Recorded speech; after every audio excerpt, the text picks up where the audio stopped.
입양 자녀들의 마음이 이렇다면 부모는 어떨까요? 캄보디아에서 한국으로 넘어와 결혼한 K씨는 14살이 된 후로 부쩍 말수가 적어진 자녀 때문에 걱정이 굉장히 많았다고 해요.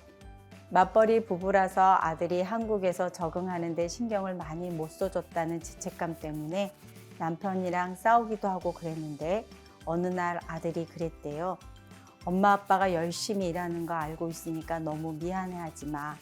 그 말을 들으니까 눈물이 나면서 마음이 풀리더라는 거죠. 이렇게 외국인 친부모는 보통 자녀를 잘 보살펴주지 못했다는 죄책감을 많이 가지고 있어요. 자녀가 자신의 마음을 알아줄 거라는 확신도 별로 없습니다. 배우자랑 사이가 나빠지면 어떡하나 걱정도 하고요.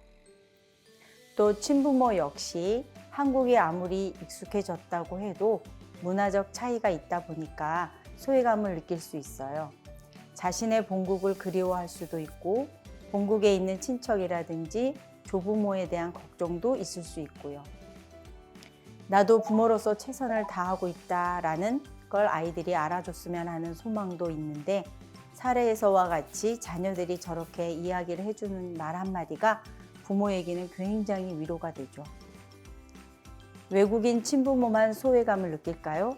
그건 아닙니다. 한국인 양부모 또한 소외감을 느낄 수 있어요. 예를 들어서 외국인 배우자와 자녀가 본국의 언어로 둘이 대화를 하는 경우 같은 공간에 있는데 배우자와 자녀가 본인들만 아는 본국의 장소나 사건에 대해서 이야기를 한다든지 그러면 서운함을 느낄 수 있죠. 아이를 양육하는 데 있어 가장 중요한 것은 부부의 안정적인 관계입니다.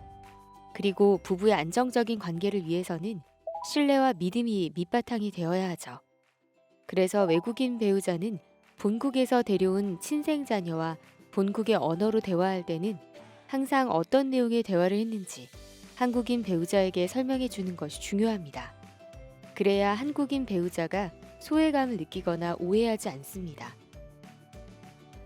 그리고 자녀와 함께 다양한 활동을 하고 싶은데 아무래도 문화 차이가 있다 보니까 아이가 무엇을 좋아할지 잘 몰라 고민하는 경우도 있습니다. 이럴 때는 배우자와의 대화를 통해서 또 아이와의 대화를 통해서 관심사를 공유하면서 같이 할 수 있는 놀이나 취미 등을 찾아보는 것이 좋습니다. 새로운 가족이 된다는 건 가족 일원 모두에게 큰 변화예요. 그 말은 부모님과 중도 입국 입양 자녀뿐만 아니라 한국인 자녀에게도 당연히 마음의 준비와 적응할 시간이 필요하다는 뜻이겠죠. 중도 입국을 한 자녀와 한국에 있던 친자 사이의 갈등이 아무래도 부모님들로서는 굉장히 중요한 이슈인데 이런 일들을 100% 피할 수는 없지만 잘 대처하고 또 준비할 수는 있습니다. 먼저 아이들과 가족의 개념을 다시 쓸 필요가 있어요.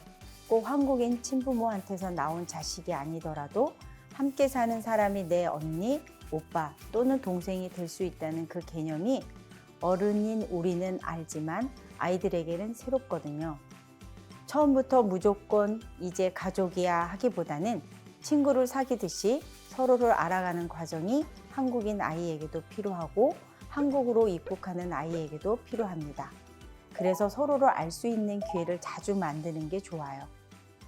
나는 9살 때 제주도 가서 사진 찍었는데 언니는 뭐 했어? 나는 9살 때 수영을 배웠어. 지금도 수영을 엄청 잘해. 나는 수영 못하는데 가르쳐 줄래? 이런 식으로 서로의 연대기를 공유하는 거예요. 그러면서 가족 여행도 가고 가족 앨범도 차근차근 채워나가면서 새로운 가족의 역사를 만드는 거죠. 중요한 건 뭐든 급하게 하지 않는 거예요. 천천히 차분하게 아이들의 속도에 맞춰 주셔야 됩니다. 또 굉장히 중요한 것 중에 하나가 두 부모님이 자녀들을 일관성 있게 양육하는 겁니다. 아이들의 합의하에 새로운 규칙을 만들어서 아이들이 충분히 이해하고 적응할 수 있도록 해주는 게 좋고요. 절대 비난이나 판단으로 문제를 해결하시면 안 됩니다. 아이들이 볼 때도 공정해야 하기 때문에 단호할 때는 단호하게 행동하더라도 아이를 이해할 수 있도록 충분히 이야기하고 기다려 주어야 합니다. 또 한 가지, 자녀들을 비교하지 마세요. 이건 꼭 재혼 가정이나 입양 가정에만 해당되는 건 아닌데요. 서로 다른 환경에서 자라온 아이들을 성격이나 성적으로 비교하는 행동은 반드시 지양해야 합니다. 그렇게 하는 방식은 열등감이나 불필요한 경쟁심만 자극할 수 있습니다. 아이만을 위한 안전한 공간을 마련해 주시는 게 가장 좋고요. 가족 행사에 같이 참여하여 적극적으로 소속감을 채워주는 것도 좋습니다.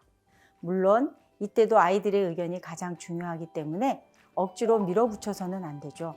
충분히 기다려주는 게 중요합니다. 좋은 일이든 싫은 일이든 아이들이 솔직하게 이야기할 수 있도록 해주세요. 편하게 이야기해 이렇게 말만 하지 마시고 환경을 구체적으로 조성해 주세요.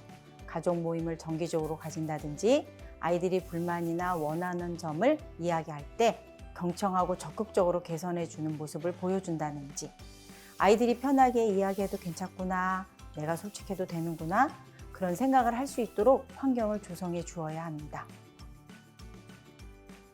자, 여기 본국에서 데려온 자녀가 본국의 문화를 잃지 않기를 바란다는 고민 하나가 도착했는데요. 어떤 고민인지, 이럴 때에는 어떻게 하면 좋을지 들어보겠습니다. 본국에 있던 딸도 오고 얼마 전 아기도 새로 태어나고 이제 모든 게 다 된 것 같지만 새로운 고민이 생겼습니다. 앞으로 한국 문화에 적응하며 살아야 하고 또 그렇게 되도록 노력하겠지만 그래도 제 고향인 중국 문화도 우리 가족이 함께 즐겼으면 하는데 제 욕심일까요? 게다가 딸도 중국에서 태어난 만큼 중국 문화를 잊지 않았으면 좋겠고 새로 태어난 아기도 중국 문화를 익혔으면 좋겠습니다. 어떻게 해야 할까요? 요즘과 같은 다양성의 시대에 부모님으로부터 여러 가지 문화를 경험하고 개방적인 태도를 갖는 것은 큰 경쟁력이 될 수 있습니다. 두 부모의 문화가 다르다는 이유로 서로 부딪히는 모습을 보여주기보다는 서로의 고유한 문화를 존중해주고 받아들이는 태도를 갖는 것이 자녀에게 도움이 됩니다. 문화가 다르니까 따로가 아니라 서로 다른 문화가 조화를 이루게 하는 어울림이 중요한 것입니다. 이러한 과정에서 아이들에게 서로 다른 문화를 존중하는 법을 가르칠 수 있을 것입니다.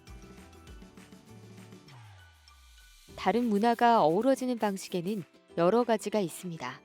대표적인 방식이 멜팅포트 방식과 샐러드볼 방식입니다.